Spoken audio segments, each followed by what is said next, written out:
Happy Friday, Bayang Garis na nagbabalik ka naman ba? Kid Abata, para kung gawin ang giyang ngayong araw ng Biyernes, November 21, 2025. At meron tayong 7 races. Bayang Garis na para sa araw na ito. Medyo magulit ang lineup. So, kamusta po yung mga rera nyo kagabi? Last Wednesday. At yun nga, parang isa ng andehado, no? Yung numero 2, Impressive Victory. Nagbigay ng 7,000 plus sa winner take all. So, congrats po sa mga nakakuha. Hindi pa nalo sa Raven. Atrasado lang ng konti. At yun nga, bawi tayo ngayong araw ng Biyernes. So, starting na linggo, yung mga nag-aabang na pumunta na Malbar, malamang yan, merong libreng bus yan, kailang Morally. Okay, start na tayo. Race number 1, 3-year-old and above maiden stakes, maiden race, no? Mga placers po ito. At dito meron tayong 8 runners bayang karista. Start time natin alas 5 ng hapon. Distansya natin puro 1,200 meters lang, no? Tataka pati maiden ngayon 1-2 lang po ang distansya. First choice ko rito, numero 7, Jack 14. Asisi Masyo, yung apprentice, ang sasakay, minus 3 kilograms na lang siya. Medyo magaang po ang bandera po yan. Yan ang first choice ko. Second choice ko, yung numero 6 na rin. Numero 6, ang Dirimate, Whirlwind. Kaya dito sa race number 176 po ang pili ko. So, lipat tayo sa race number 2, Bayang Karista. Isang rating base class 517 to 41 points split group. At dito, ang dahing mabilis. Wabalong, kabayo. Puro 1,200 meters ang distansya natin. Halos lahat mabibilis to. Parang yung numero 8 lang ang hindi makaka-iron ng maigi rito. So, first choice ko rito, numero 5, Laguna de Bay. Kaya ni Jackie Angel Ramos. Laguna de Bay, tumakbo kila kila Misha. Sa Kilin Jigger.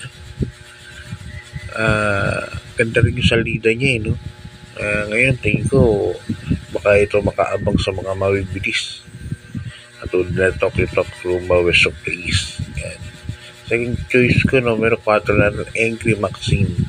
Jan El Santiago yan, dihado rin yan. Third choice ko, yun ang malalaman, tingin ko, Ivan, manalo niya, makala mauna. Pag di mauna, mahirap na tingin ko.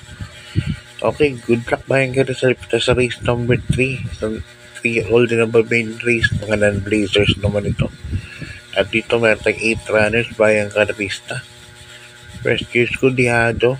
Bahala na kayo kung gusto na rin nyo. Number sa Ice Angel, nasakay ni Jackie Labo, ni Olinad, DL Camanyero Jr. Yan, gawin niya to. At may nga nakita akong magandang takbo nito, si Ice Angel. Sana maganda lang din yung salida. At yung mga kinralo nito, mga nakaraan, puro hindi maganda yung larga. Tapos kakaskas. Second choice ko, malalawag na rin yung 8, Hot Babe sa ni Angel Ramos. 6-8 po ko para sa race number 3. Good luck Bayang Karista. Lipat tayo sa race number 4. Isang rating base class 4, 42-56 points split group.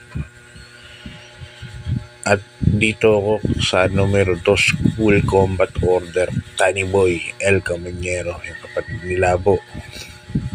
Yan ako, baka magkabitan yung magkapatid na yan. Full Combat Order. Segundo kay Ruby Belto, nakaraan. Nagkaroon pa nga ng protesta nun. Ang connection ng Full Combat Order. Pero baliwala din. Yan ang first choice ko. Nasa magandang numero. Second choice ko, dihado ako sa number 7, Nudge 23. Yan. Dahil may lang ang karera. Yan ang gustong takbo niyang kabayan na yan. Okay, good luck Bayang Rizal. Dito tayo sa race number 5. Ang race number 5 natin, another rating base class 517 to 41 points split group. At dito meron po tayong 8 runners. First choice ko, Mr. Manilenial. Yan, Pamboy po si ang sasakay. Actually, dyan pagaling sa Michael Carrera. 1,200 meters nga isang di bandera. May konti lang ang stamina niya. Pero pag nauna to, parang lagi may uno tres sa katawan to. So, 1,200 meters. Second choice ko, numero 8 na rin. Kabahay ni Senior Patrick Uy.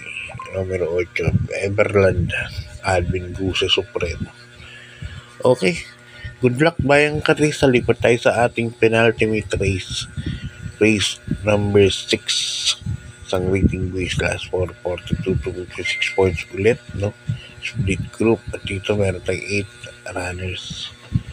And another number 7. Winter on Fire. Sakay ni Jackie Christian Pilapino. Isang de bandera. At tingin ko naman maraming mabilis dito. Tingin ko siya pa rin ang mauuna rito. Winter on Fire. First choice ko yan. Second choice ko, numero 8. Saka na may bumatpat dyan. Runway 10. Saka naman ni Jigger Alpano. Kaya naman nakukusundang protection niya kay Winter on Fire. Si Runway 10 ngayon medyo dilimati na, medyo disunod na ngayon. Hindi nakatulad nung araw na puro bilis. Kaya yan, 7-8 ako dyan. Winter on Fire and Runway 10. Good luck mga Rizal. Lipat tayo sa race number 7. Ating last race. Dito meron tayong 8 runners Bayang Rizal. Susulohin ko na ito para sa akin bahala na magdilag kasi last race po ito Number 6 ako, Walking on Sunshine. Takay ni Jackie Ace Aguila. Susulohin ko na po ito Bayang Rizal. Si Walking on Sunshine kasi pagkaling na po ng yan, pahinga yan. At pagtakbo niya napakainam po ng kabayan na to. At sa ratings ganito lang, no? Ratings 36 lang. Hindi ko kaya niya. Kaya para po sa akin, solo ko to. Sa akin lang kayo naman kung may makartanahan na kayo, dagdagan nyo, bahala kayo. So, sa darating na linggo, November 23, at si Morally nga tatakbo. Abang na lang po kayo sa araw na ito, Bernes, kung may libre ba si Atty. Morales. Okay, God bless po, good luck at maraming po salamat.